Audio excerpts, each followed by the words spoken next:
2 વીઘા ઓછી થઈ જાય પણ વટ પાડી દેવો છે. 2 વીઘા ઓછા કરવાનો વટ થોડો પડાય. દાગીના ગીરવે મૂકી દાગીના વેચી પ્રસંગ થોડા થાય. વ્યાજે લીધેલા પૈસાથી થોડા વટ મારાય.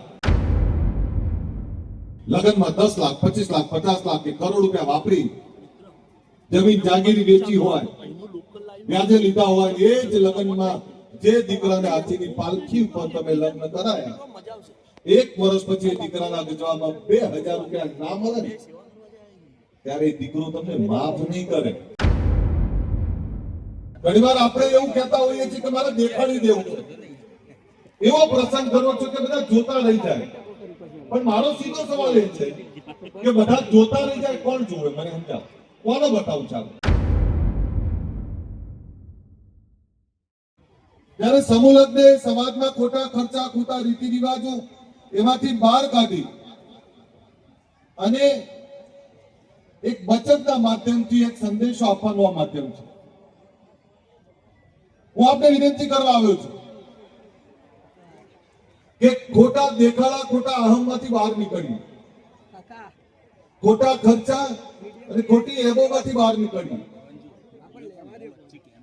ઘણીવાર આપણે એવું કહેતા હોઈએ છીએ કે મારે દેખાડી દેવું છે, એવો પ્રસંગ કરવો છે કે બધા જોતા રહી જાય. પણ મારો સીધો સવાલ એ છે કે બધા જોતા રહી જાય, કોણ જોવે? મને સમજાવ, કોને બતાવું? ચાલો, ક્યારેક તો જવાબ માંગો પોતાની જાતને કે આપણે કોને બતાવું છે.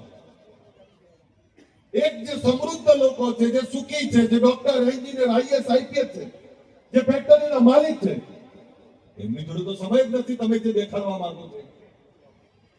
બીજા એક એવા લોકો છે જે બચારાની એટલી બધી પીડાઓ છે, એટલી બધી દુઃખ છે કે જે પોતાના પરિવારની યાતનાઓ અને પીડાઓને દૂર કરવામાંથી બહાર જ નહીં આવતા. વધ્યા મધ્યમ વર્ગના લોકો તો એકબીજાને બતાવવા મધ્યમ વર્ગ ક્યારે ગરીબ થઈ ગયું ખબર જ ના પડે. અહીં બેઠેલા લોકોનો સવાલ છે મારો, કાલે શું જમ્યા હતા, કાલે શું પહેર્યું છે, યાદ કરો તમે. 24 કલાક પહેલા જમેલું યાદ ના હોય, 24 કલાક પહેલા કપડા યાદ ના હોય, 24 કલાક પહેલા આપણે શું પ્રવૃત્તિ કરી યાદ કરવી પડે, એ દેખાડી દેવું, એવું વટ મારવા માટે લખલૂટ પૈસા ના વપરાય. અને પોતાની જોડે પૈસા હોય, સમૃદ્ધ હોય, દીકરા દીકરીઓ, અધિકારી કર્મચારી હોય, ફેક્ટરીના માલિક હોય ને 2 રૂપિયા વાપરો ને તો ચલો માની પણ લઈએ. પણ કોઈ સમૃદ્ધ લોકોએ વટ માર્યો છે, એમણે લગ્ન કર્યા છે, તો મારે પણ એવા કરવા. 2 વીઘા ઓછી થઈ જાય પણ વટ પાડી દેવો છે. 2 વીઘા ઓછા કરવાનો વટ થોડો પડાય. દાગીના ગીરવે મૂકી દાગીના વેચી પ્રસંગ થોડા થાય. વ્યાજે લીધેલા પૈસાથી થોડા વટ મારાય. મારી વિનંતી છે તમને, લગ્નમાં 10 લાખ 25 લાખ 50 લાખ કે કરોડ રૂપિયા વાપરી જમીન જાગીરી વેચી હોય, વ્યાજે લીધા હોય, એ જ લગ્નમાં જે દીકરાને હાથીની પાલખી ઉપર તમે લગ્ન કરાયા, 1 વર્ષ પછી એ દીકરાના ગજવામાં 2000 રૂપિયા ના મળે ને ત્યારે એ દીકરો તમને માફ નહીં કરે. એ પૂછશે તમને કે બાપા મને તો ખબર નથી પડતી, પણ તમને ખબર ના પડી કે આવો વટ ના મરાય. વિનંતી કરું છું, ખોટા દેખાડા અને ખોટા ખર્ચામાંથી બહાર નીકળો. ઋષિકેશભાઈ પટેલ આપણા મિનિસ્ટર બેઠા છે. સાહેબ, મારા દીકરાએ 15,000 નું લગ્ન કર્યું અને હમણાં મારા મોટા ભાઈનો દીકરો મારી જોડે 4-5 દિવસ પહેલા આવ્યો કે કાકા ઉત્સવભાઈએ 15,000 માં લગ્ન કર્યા, તો મારે કોઈ ખોટા દેખાડા કરવા નથી. એને નક્કી કર્યું કે ઘર ઘરમાં લગ્ન કરી દેવા. શું ફરક પડે? સમૂહ લગ્નમાં પરણો, ઘરે પરણો. સાહેબ, આહિર સમાજનો દાખલો લેવો પડે. હું રાધનપુર ધારાસભ્ય હતો. આહિર સમાજમાં વડ જોયેલું મુહૂર્ત 13ની રાત્રે તમામ ઘરોમાં લગ્ન ચાલતા હોય. દરેક ગામમાં 5-5, 10-10, 15-15 ઘરમાં લગ્ન ચાલતા હોય. કોઈ જગ્યાએ 25 માણસ બેઠું હોય, કોઈ જગ્યાએ 50 માણસ બેઠું હોય. એ જૂના રીતિ રિવાજ પ્રમાણે લગ્ન ચાલતા હોય. સાહેબ, ખર્ચો નહીવત, 0 ખર્ચો, 15-20-25 હજાર પણ સામે દાગીના આપે. હું આપને વિનંતી કરું છું કે ખોટા ખર્ચા કર્યા કરતા મહામૂડી જે પડી છે એ દીકરા દીકરીઓને આપો, ભણાવો. એ ભણેલો દીકરો અને દીકરી કુળનું નામ ઉજાગર કરશે. જે સમાજો સમૃદ્ધ થયા એ સમાજોની ઈર્ષા કરવાના બદલે એ સમાજોમાંથી શીખીએ. સાહેબ, આજે રાજ્ય સરકાર આદરણીય ભૂપેન્દ્રભાઈ પટેલ નો આભાર માનું, ઋષિકેશભાઈ નો આભાર માનું કે ગાંધીનગરમાં આપણે એક અભ્યુદય સંમેલન કર્યું રાતના 3 વાગે. ગુજરાત સરકારે અડાલજમાં આપણા દીકરા દીકરીઓને ભણવા માટે એનું મસ્ત મોટી સંસ્થા બનાવવા માટે ગુજરાત સરકારે ભૂપેન્દ્રભાઈ આપણાને જમીન આપી છે. આવનારા સમયમાં ત્યાં પણ આપણી સંસ્થા બનાવવાની. પણ ઘણીવાર મને એવું થાય કે છેલ્લા 15-20 વર્ષથી આ દોડ કરું છું, એક ગામથી બીજા ગામથી ત્રીજા.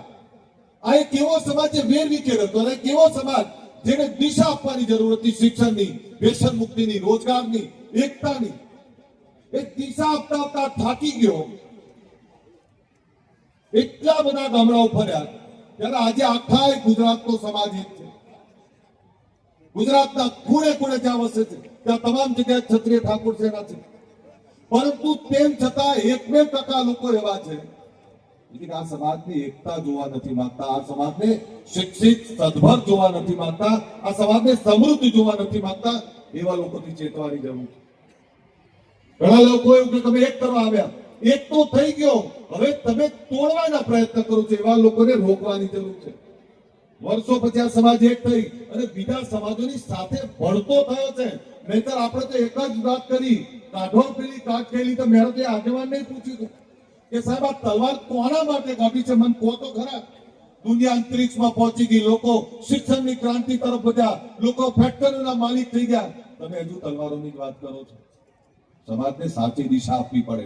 આગેવાન એ કહેવાય જે સમાજને કડવી સાચી વાત કરે.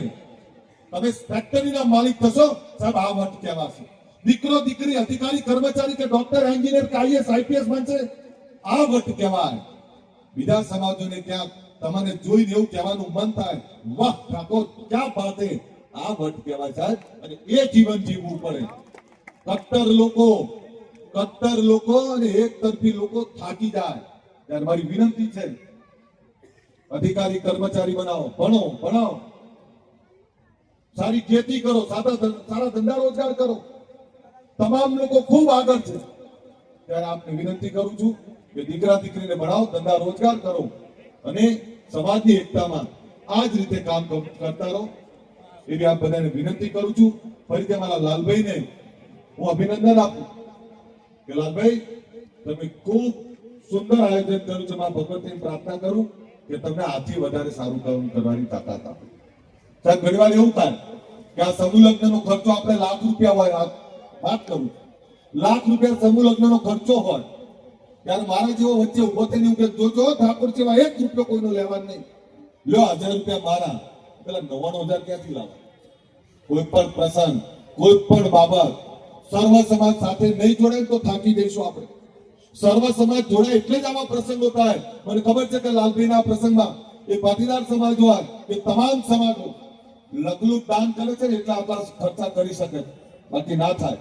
હું એ તમામ દાતાઓ, તમામ શ્રેષ્ઠીઓનું નમન કરું, એ તમામ દાતાઓનો આભાર માનું છું કે આ દીકરીઓના પ્રસંગમાં આવા અનેક ગુજરાતમાં જે કઈ દાતાઓ છે, એ ચાહે ઠાકોર હોય, પાટીદાર હોય કે તમામ સમાજના, એ તમામ સમાજના દાતાઓને વંદન કરું છું કે આવા પ્રસંગોમાં જે દાન કરો છો, માં ભગવતીની પ્રાર્થના કરું કે તમે જેટલું દાન કરો છો એનું અનેક ગણું તમને માં ભગવતી આપે.